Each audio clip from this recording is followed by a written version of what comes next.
Welcome dear students. हम लोग आज स्ट्रक्चरल इंजीनियरिंग डिज़ाइन 3 के साथ शुरू करने जा रहे हैं। आप लोगों ने 5th सेमेस्टर और 6th सेमेस्टर में स्ट्रक्चरल इंजीनियरिंग डिज़ाइन 1 और 2 कम्प्लीटली स्टडी किया है, ठीक है।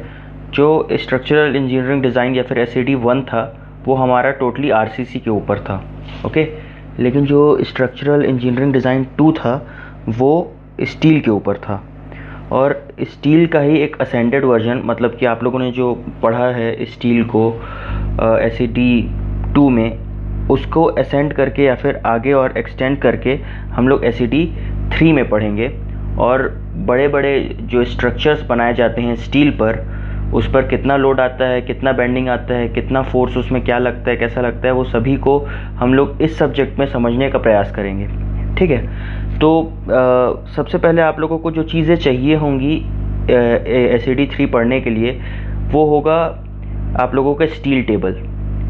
स्टील टेबल आप लोग SAD 2 में भी यूज़ किए हैं, तो आप लोगों के पास होगा, ठीक। और आप लोगों को चाहिए होगा IS कोड। IS कोड आप लोग स्टील SAD 2 में यूज़ किए हैं, वही IS कोड काम आ जाएगा, ठीक है। अब उस IS कोड की पहले मैं कुछ इम्पॉर्टेंट बात बताना चाहता हूँ। कुछ इस प्रकार से दिखता होगा आप लोगों के IS कोड का स्टार्टिंग वाला पेज, है ना। इसमें लिखा है कि इसको किसने बनाया है, भारतीय मानक ब्यूरो या फिर ब्यूरो ऑफ इंडियन स्टैंडर्ड ने, ठीक है। अभी IS कोड 800/2007, सबसे पहले ये समझने की कोशिश कीजिए कि ये क्या है।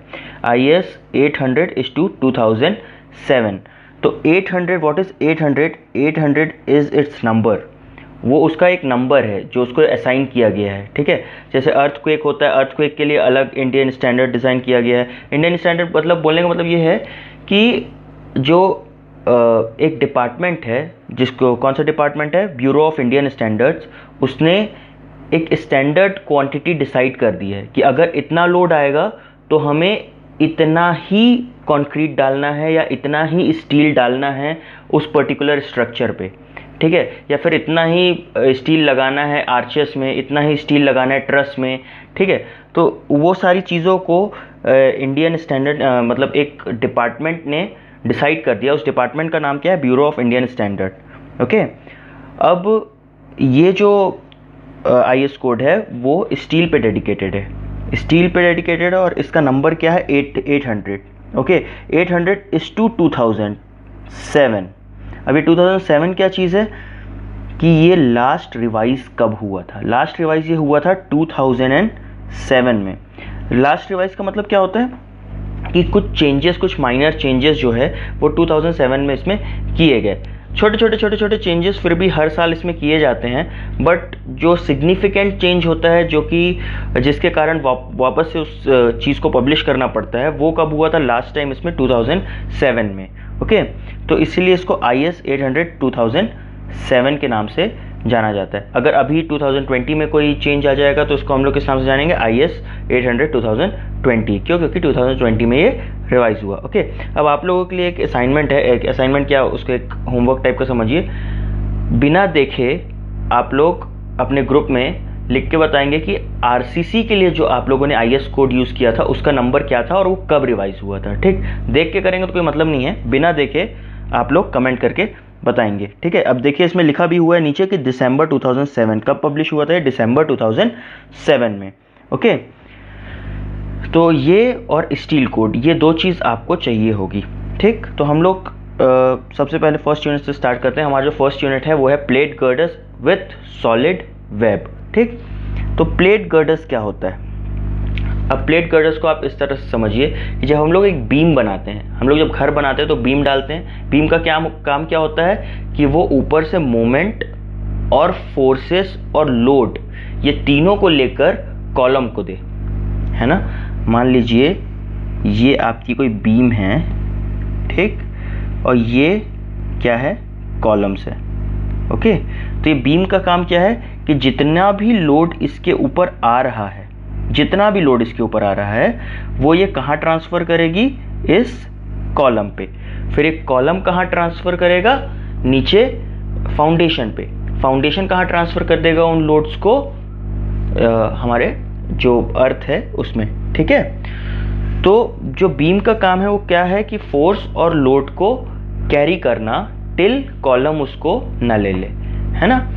तो जब बीम पर ज़्यादा लोड आता है तब हम लोगों को एक स्पेशल टाइप का आई सेक्शन टाइप डिज़ाइन करना पड़ता है। आई सेक्शन टाइप मतलब क्या कि कुछ तो भी ऐसा डिज़ाइन करना पड़ता है जो इसको यहाँ से सपोर्ट करे, ठीक है, जो इसको यहाँ से सपोर्ट करे ताकि क्या हो, बीम बीच से टूटे मत, है ना।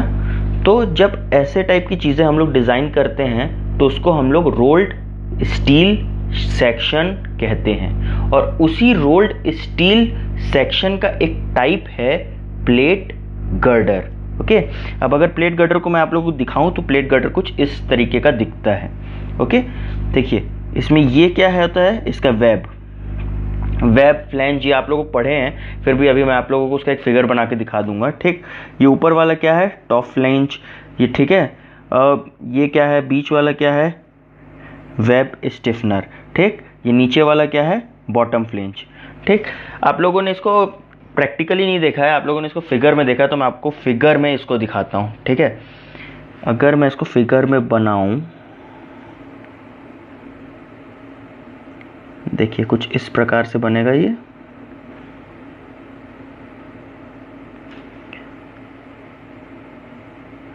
थोड़ा इमेजिनेशन का यूज करके, ठीक है, आई सेक्शन टाइप कुछ बनेगा ये।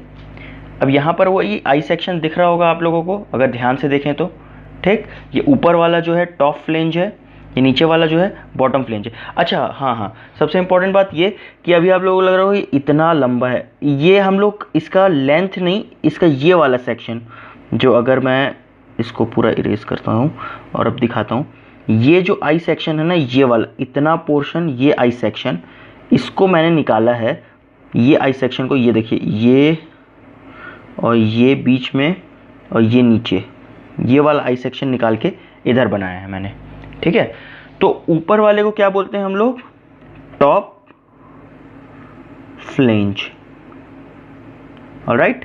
नीचे वाले को उसी तरीके से क्या बोल देंगे, बॉटम फ्लैंज, ओके। अब इसके विड्थ को क्या बोलेंगे, सबसे पहले हम लोग विड्थ को किससे डिनोट करते हैं, बी से डिनोट करते हैं। तो ये हो गया बी, इसका विड्थ, बट किसका, फ्लैंज का। तो what is it, B F, designated by B F, ठीक। थिकनेस को हम लोग किससे डिनोट करते हैं, टी से, बट वो फ्लैंज की थिकनेस है इसलिए T F, simple.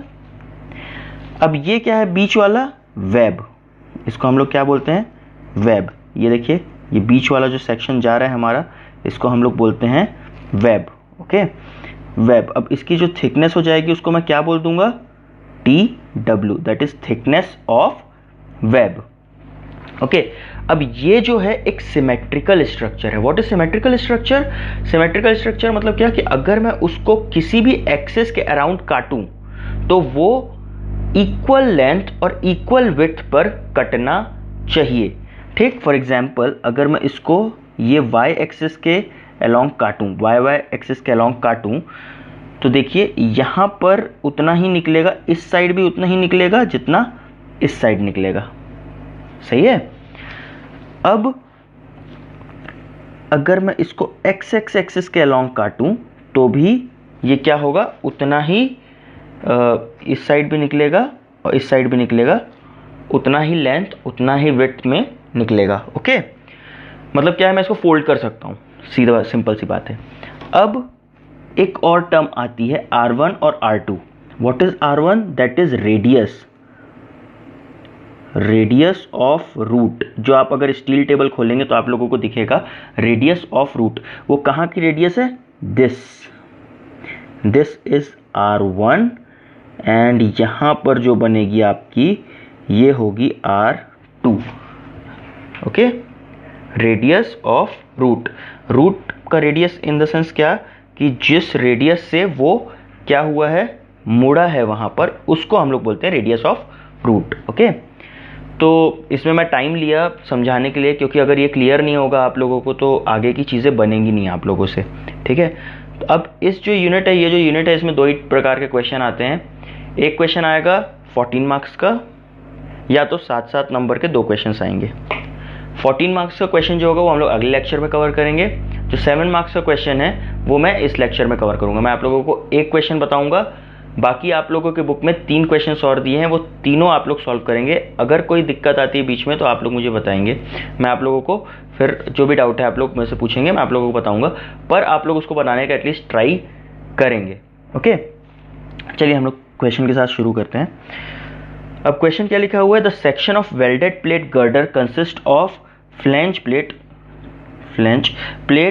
575 mm into 35 mm। कितना है उसका फ्लेंज का जो प्लेट का विड्थ है हमारा, या फिर जो डायमेंशन है वो कितना है, 575 into 35 mm square. And the web plate 1780 mm into 10 mm, 1780 mm into 10 mm। अब हम लोग क्या निकालना है, determine the moment capacity of section. हम लोगों को क्या क्या निकालना है, moment capacity of the section, shear resistance corresponding to web buckling. क्या होता है ये वेब बकलिंग, मैं आपको लोगों को अभी एक्सप्लेन करता हूँ क्वेश्चन बनाते समय। और इंटरमीडिएट स्टिफनर सॉरी, ठीक। आप लोगों को ये 3 चीज़ निकालना है। अब अगर क्वेश्चन पहचानने का तरीका, अगर कुछ निकालने बोलेगा, कुछ डिटरमाइन करने बोलेगा तो क्वेश्चन 7 नंबर का होगा। अगर आप लोगों को डिज़ाइन करने बोलेगा, कि आप लोगों को दे देगा कि मेरे को एक प्लेट गर्डर बना के दो जो 1000 किलो न्यूटन तक का वेट सह लेना चाहिए, तो फिर वो 14 नंबर का क्वेश्चन हो जाएगा। क्यों? क्योंकि उसमें आप लोगों को बहुत सारे स्टेप्स फॉलो करने पड़ेंगे, ठीक। सभी चीज़ें डिज़ाइन करना पड़ेगा आप लोगों को। इसी प्रकार से समझिए कि एक बिल्डिंग बनी हुई है, अब मैं आप लोगों को बोलता हूँ कि जाओ उस बिल्डिंग में, मुझे उस बीम में कितना मोमेंट आ रहा है ये बताओ, तो आसान काम है, आप लोग देख के बता सकते हो या फिर कुछ कैलकुलेशन करके बता सकते हो। अब मैं क्या बोलूँगा आप लोगों को, मेरे को एक बिल्डिंग बनाना है, पूरा डिज़ाइन करो, तो ज़्यादा काम किस में है, दूसरे वाले में।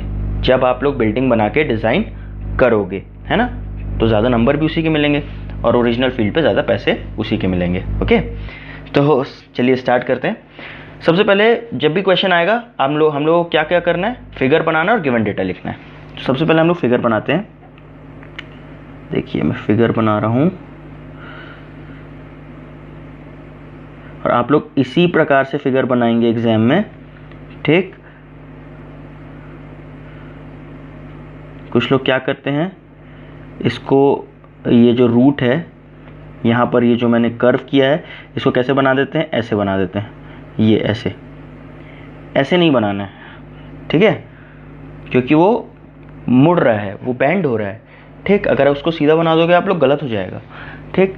अब क्या बोला, ये ऊपर वाला क्या है, फ्लेंज है मेरा, और फ्लेंज का विड्थ कितना दिया हुआ है, फ्लेंज का डायमेंशन कितना दिया हुआ है, 575 इंटू 35। तो what is 575, this is 575। What is this, यहाँ पर मैं लिखता हूँ given data. What is this, that is width of flange, जिसको मैं किससे डिनोट करता हूँ, BF। उसकी वैल्यू कितनी दी हुई है, 575 mm। ओके, इसका थिकनेस कितना दिया हुआ है मेरे को, 35 mm, 35 mm। तो यहाँ पर क्या लिखूँगा मैं, thickness of flange that is TF is equals to 35 mm। Clear. आगे क्या दिया हुआ है मुझे, ये वेब मतलब ये जो बीच में दिख रहा है एक गला टाइप का सेक्शन, उसको बोलते हैं वेब। उसकी हाइट कितनी दी हुई है मेरे को, this will come to 51780 mm, है ना। मैं इसको क्या लिखूँगा, हाइट ऑफ वेब कितना दिया हुआ है, इसको मैं HW से डिनोट करता हूँ। अच्छा, इसमें नहीं बताया था मैंने आप लोगों को, this is height of web. Web कहाँ से स्टार्ट हो रहा है हमारा, यहाँ से यहाँ तक वेब है, इसको HW से डिनोट करते हैं। ओके, कितना दिया हुआ है वो, 1780 mm। ओके, इसके बाद इसका थिकनेस कितना दिया हुआ है, वेब का थिकनेस मेरे को कितना दिया हुआ है, 10 mm। तो thickness of web will come out to be 10 mm। चूंकि ये सिमेट्रिकल स्ट्रक्चर है, इसलिए जितना ऊपर है उतना ही नीचे भी होगा, तो इसका भी मेरे को 575 mm ही मिलेगा और ये 35 mm ही मिलेगा। ओके, और कुछ नहीं दिया हुआ है। चलिए बनाना स्टार्ट करते हैं। सबसे पहले हम लोग क्या निकालना है, प्रॉपर्टी, सेक्शन की प्रॉपर्टी निकालते हैं हम लोग सबसे पहले। तो प्रॉपर्टीज ऑफ सेक्शन, जब भी आप लोग ये सब्जेक्ट पढ़ने बैठेंगे घर पे, वैसे तो कॉलेज में हम लोग बुलाते थे तो आप लोगों को सब लेके बुलाते थे, जब भी आप लोग ये सब्जेक्ट पढ़ने बैठेंगे घर में तो आप IS कोड और स्टील टेबल अपने साथ में रखेंगे। ठीक है, कैलकुलेटर तो है ही इंपॉर्टेंट, IS कोड और स्टील टेबल अपने साथ में रखेंगे। सबसे पहले प्रॉपर्टीज निकालना है। प्रॉपर्टीज में हम लोग पहला पॉइंट क्या निकालते हैं, moment of inertia. Moment of inertia, formula बताने की ज़रूरत नहीं है, मोमेंट ऑफ इनर्शिया का फॉर्मूला सबको पता है। कितना क्या होगा, 575, what is 575, this 575 multiplied by 1850, what is 1850, this is 1780, मुझे पूरा चाहिए ना। अब मैं क्या निकाल रहा हूँ, moment of inertia. Moment of inertia का मतलब क्या होगा कि अगर मैं इसको घुमाऊँ इसका सेंटर लेके, तो ये पूरा प्रॉपर घूमना चाहिए। तो सेंटर कहाँ पर होगा, अगर अलग तरीके से समझाऊँ तो हम लोग को कुछ भी चीज़ को घुमाना है अगर, तो हम लोग क्या करते हैं, जैसे फॉर एग्जांपल हम लोग बचपन में धागा लेते थे, उसमें एक वो कोका कोला वाला जो बॉटल का ऊपर का ढक्कन होता था उसको बांधते थे और घुमाते थे, है ना। तो हम लोग जब घुमाते थे तो एक सेंटर को पकड़ के घुमाते थे, तो वो सेंटर किधर पे होगा वो मुझे पता लगाना है। तो that will be my moment of inertia.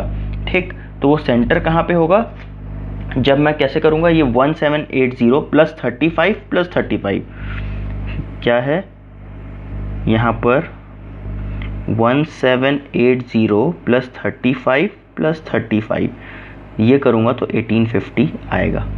Okay, तो 1850 का क्यूब अपॉन 12, फॉर्मूला सबको पता है मोमेंट ऑफ इनर्शिया का। जब मैं इसको सॉल्व करूँगा तो कितना आएगा मेरा value, 3.785 into 10 to the power 10 mm to the power 4। Okay, moment of inertia आ गया। अब मुझे निकालना है फ्लैंज आउटस्टैंड। फ्लैंज आउटस्टैंड निकालने के लिए आप लोग अपने IS कोड का पेज नंबर 18 खोल लीजिए। ठीक, पेज नंबर 18 खोलने के बाद फॉर्मूला जो है वो फॉर्मूला उसमें नहीं लिखा होगा, फॉर्मूला मैं आप लोगों को बताता हूँ। फॉर्मूला क्या है, मुझे चाहिए B, that is width, total width, जिसका फॉर्मूला होता है PF minus TW। What is BF, thickness of flange, sorry width of flange minus thickness of web upon 2। Okay, तो ये कितना है, 575 माइनस 10 अपॉन 2। ठीक, इसको आप लोग सॉल्व करेंगे तो आएगा 282.5 mm। ओके, अब मुझे क्या निकालना है, अब उसमें देखिए आप लोग एक उसमें बना होगा पेज नंबर 18 में, चाहे लोग पेज नंबर 18 निकालेंगे तो उसमें लिखा होगा प्लास्टिक, प्लास्टिक के नीचे लिखा होगा B/TF। ओके, B/TF, तो B मेरा कितना आया है यहाँ से 280, टोटल वेट कितना आया 282.5 अपॉन TF मुझे कितना दिया हुआ है 35। What is TF, thickness of flange, ये 35 दिया हुआ है ना। अब इसको मैं सॉल्व करूंगा तो मेरा कितना आएगा 8.07। अब आप लोग उस पेज नंबर 18 में देखेंगे कि whenever something is less than 8.4 तो वो प्लास्टिक सेक्शन बन जाता है। उसमें दिया है, एक कॉलम दिया हुआ है जिसमें आप लोग देखिए, जिसमें लिखा हुआ है कि 8.4 से अगर कम होगा या फिर 8.4 ज़्यादा होगा किसके, अगर total width upon thickness of flange करेंगे तो जो भी उसका वैल्यू आएगा, अगर वो 8.4 से कम है तो हमारा सेक्शन कितना क्या हो जाएगा, प्लास्टिक हो जाएगा। तो हमारा फ्लैंज सेक्शन क्या हो गया, फ्लैंज सेक्शन इज प्लास्टिक। और जब फ्लैंज सेक्शन प्लास्टिक हो जाएगा तो उसमें दिया होगा beta is equals to 1, beta की वैल्यू 1 हो जाएगी। What is beta, I am telling you आगे। ठीक, अब हम लोगों को निकालना है क्या, प्लास्टिक सेक्शन मॉड्यूलस। क्योंकि हमारा सेक्शन प्लास्टिक हो गया इसलिए अब हम लोग क्या निकालना है, प्लास्टिक सेक्शन मॉड्यूल्स। ओके, तो इसका फॉर्मूला होता है ZP why P?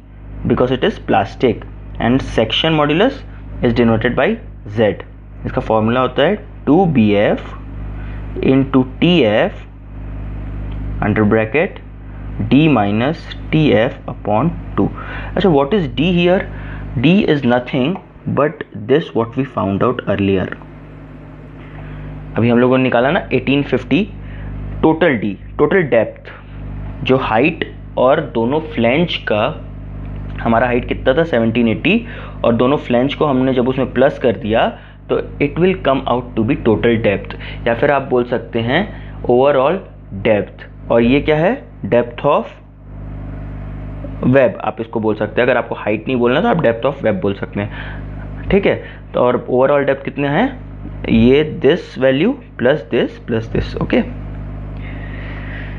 तो यहाँ पर मुझे 2 इंटू बी एफ की वैल्यू पता है, बी एफ की वैल्यू कितना है 575, इंटू टी एफ की वैल्यू कितना है 35, इंटू टोटल डेप्थ कितना हो गया 1850 माइनस 35 अपॉन 2।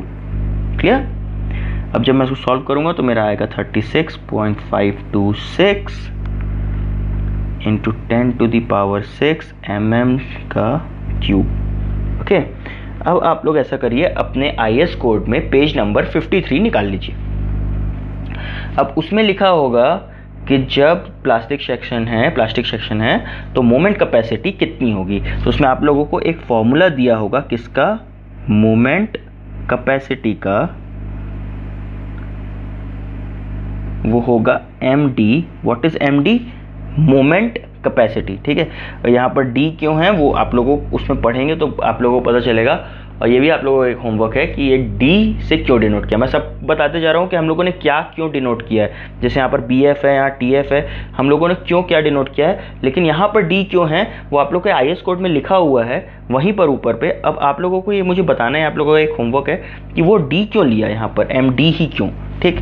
क्योंकि मोमेंट कैपेसिटी है तो MC लेना चाहिए, बट MD क्यों लिया वो आप लोगों को बताना है, ठीक। तो ये आप लोगों का beta FY ZP upon gamma M, ये फॉर्मूला आप लोगों को उसमें दिया होगा। अब बीटा हम लोगों ने निकाला था यहाँ पर, क्योंकि हम लोग को प्लास्टिक सेक्शन मिल गया था इसलिए बीटा निकाल लिया था 1, ओके। तो beta is 1। FY, what is FY? FY will be 250।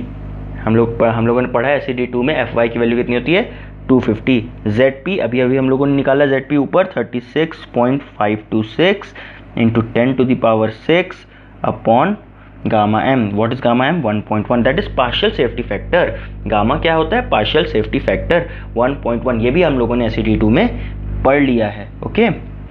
जब मैं उसको सॉल्व करूंगा तो मेरा वैल्यू कितना आएगा 8301.57 kilo newton metre, okay. Unit is very important, kilo newton metre, okay. अब आगे हम लोगों को क्या निकालना है? Shear capacity. हम लोग क्वेश्चन देखेंगे आप लोग तो आप लोगों को समझ में आता जाएगा कि हम लोग क्या क्या निकाल रहे हैं, ओके। जो बोला था वही निकाल रहे हैं। शेयर कैपेसिटी निकालना है सेक्शन का। तो इसका आप लोग फिर से पेज नंबर 18 में जाएंगे तो वहाँ आप लोगों को मिल जाएगा D/TW, okay. What is D? Depth 1780। अच्छा, यहाँ पर स्मॉल d यूज किया है तो स्मॉल d और HW एक ही है हमारा, ठीक। दैट इज इफेक्टिव डेप्थ या फिर height of web, okay, upon 10। TW मैंने लिखा था गिवन डेटा में, ये कितना हो गया 178 mm, ओके। अब जब 178 आएगा तो अब आप लोग चुपचाप पेज नंबर 60 निकाल लीजिए, ओके। वहां पर आप लोगों को क्लॉज मिलेगा 8.4.2.2 ब्रैकेट में A, मतलब A पॉइंट। कौन सा क्लॉज चाहिए अपने को? 8.4.2.2 A, in which page number 60। वहां पर आप लोगों को एक फॉर्मूला मिलेगा। एक्चुअली वहाँ पर बहुत सारे फार्मूलाज मिलेंगे। हम लोग नीचे से निकालना स्टार्ट करेंगे। नीचे से क्यों निकालना स्टार्ट करेंगे? स्टार्टिंग में वहाँ पर देखिए आप लोग, स्टार्टिंग में आप लोगों को फार्मूला मिलेगा VCR का। पेज नंबर 60 जब आप लोग निकालेंगे तो सबसे पहला फार्मूला है VCR का, that is AV into tau b, okay. यहाँ पर से हम लोग, चलो AV तो हम लोग निकाल लेंगे कैसे भी करके, क्योंकि हम लोगों को सारा डायमेंशन दिया हुआ है। टाउ बी कैसे निकालेंगे? What is tau b? Just नीचे देखिए टाउ बी क्या है, शियर स्ट्रेस, ठीक। अब वो टाउ बी कैसे निकालेंगे, उसके नीचे 3 फॉर्मूलाज दिए हुए हैं अलग अलग कंडीशंस के लिए, ओके। अब अलग अलग कंडीशंस उसमें दी हुई है तो उसमें लैम्डा निकालना पड़ेगा अपने को। अब लैम्डा निकालने का फॉर्मूला क्या है, वो भी उसके नीचे दिया है, लैम्डा का फॉर्मूला दिखा। अब लैम्डा में हम लोगों को टाउ सी आर चाहिए। अब टाउ सी आर निकालने का फॉर्मूला उसके नीचे दिया हुआ है, तो हम लोग नीचे से निकालना स्टार्ट करते हैं। नीचे से निकालना स्टार्ट करेंगे तो अल्टीमेटली ऊपर पहुंच जाएंगे, है ना। तो हम लोग सबसे पहले क्या निकाल लेते हैं, हमारा टाउ सी आर। तो टाउ सी आर निकाल लेते हैं हम लोग। What is it, K V into pi square E upon 12 1 minus mu का square D by T W का स्क्वायर, यही है फॉर्मूला। और उसके नीचे देखिए आप लोगों को के वी का वैल्यू दे दिया है। आप लोग आईएएस कोड में सब गिवन है, आप लोगों को बस सिंपल स्टेप्स फॉलो करना है। के वी का वैल्यू कितना दिया हुआ है, 5.35, है ना। यहाँ पर मैं के वी का वैल्यू रख देता हूँ, बाकी सारी चीज़ें मेरे पास पहले से ही हैं।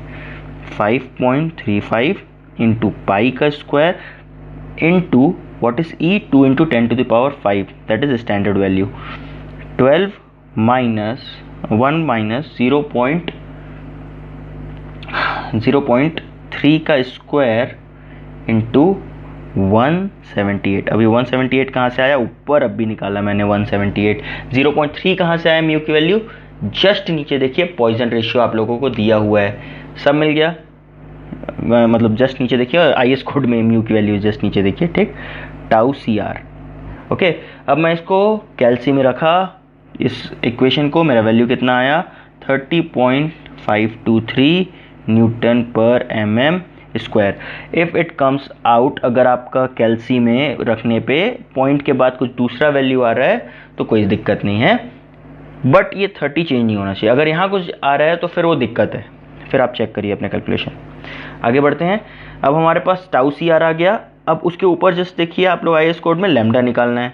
लैम्डा का फॉर्मूला क्या है, √f by √3 into tau C r, यही है। तो व्हाट इज f, अभी अभी एफ वाई हम लोगों ने देखा, एफ वाई है, what is f y 250 √3 into tau C r अभी अभी निकाला 30.523। अब लैम्डा की वैल्यू कितनी आ जाएगी मेरी 2.175, ओके।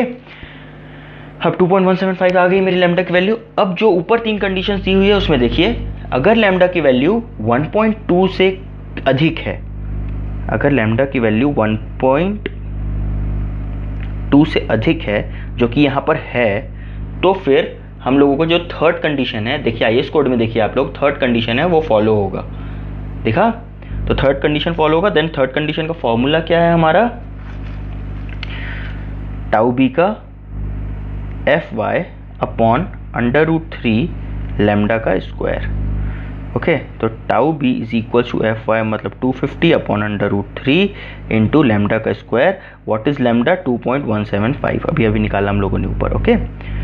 तो टाउ बी 200 अपॉन, सॉरी फिर से वही लिख रहा हूँ, जब इसको सॉल्व करेंगे तो हमारा वैल्यू कितना आएगा 30.512 न्यूटन पर mm स्क्वायर, सिंपल। अब उसके ऊपर जस्ट देखिए वी निकालना है, VCR। What is VCR, shear force, okay. उसको हम लोग डिनोट कर रहे हैं VCR से, ओके। तो AV, अच्छा VCR क्यों, करस्पॉन्डिंग टू वेब बकलिंग है, याद रखने का, करस्पॉन्डिंग टू वेब बकलिंग, इसलिए VCR है। AV इंटू टाउ बी, ये भी आप लोगों को फॉर्मूला दिया हुआ है। अब AV कैसे निकालेंगे, एरिया कैसे निकालेंगे, 1780 इंटू 10 इंटू, अभी अभी हम लोगों ने कितना, ये एरिया हो गया, एरिया ऑफ वेब, ओके। हम लोग क्योंकि वेब बकलिंग निकाल रहे हैं, shear force corresponding to web buckling, आप लोग देखिए, तो हम लोगों को वेब का एरिया लेना है। अब वेब का एरिया लेना है तो हम लोगों को वेब का डेप्थ इंटू वेब का थिकनेस, ओके, इंटू अभी अभी हम लोगों ने टाउ बी निकाला। टाउ बी की वैल्यू कितनी निकाली हम लोगों ने 30.512 इंटू 10 टू द पावर -3, ये भी निकाला। अच्छा 10 टू द पावर -3 क्यों किया, किलो न्यूटन में कन्वर्ट करने के लिए, ओके। जब हम लोग इसको सॉल्व करेंगे कैल्सी में रख के तो हमारा कितना आ जाएगा वैल्यू 543.114 किलो न्यूटन। ओके, तो ये एक क्वेश्चन था। बाकी जो 2 क्वेश्चंस आपकी बुक में दिए होंगे 2 से 3 क्वेश्चंस, वो आप लोग बनाने का ट्राई करेंगे। अगर नहीं बनेगा तो बताइएगा, मैं आप लोगों को उसका वीडियो बना दूंगा। बट आप लोग पहले बनाने का ट्राई करिए और अपने उस कॉपी का फ़ोटो भेजिए कि नहीं सर हमने ट्राई किया है। ठीक है, ऐसे बोलने से काम नहीं चलेगा कि ट्राई नहीं किया।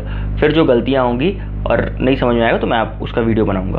अगले वीडियो में हम लोग इसका पूरा डिज़ाइनिंग पढ़ेंगे। ठीक है, जो एक 14 मार्क्स का क्वेश्चन पूछता है। Okay, thank you.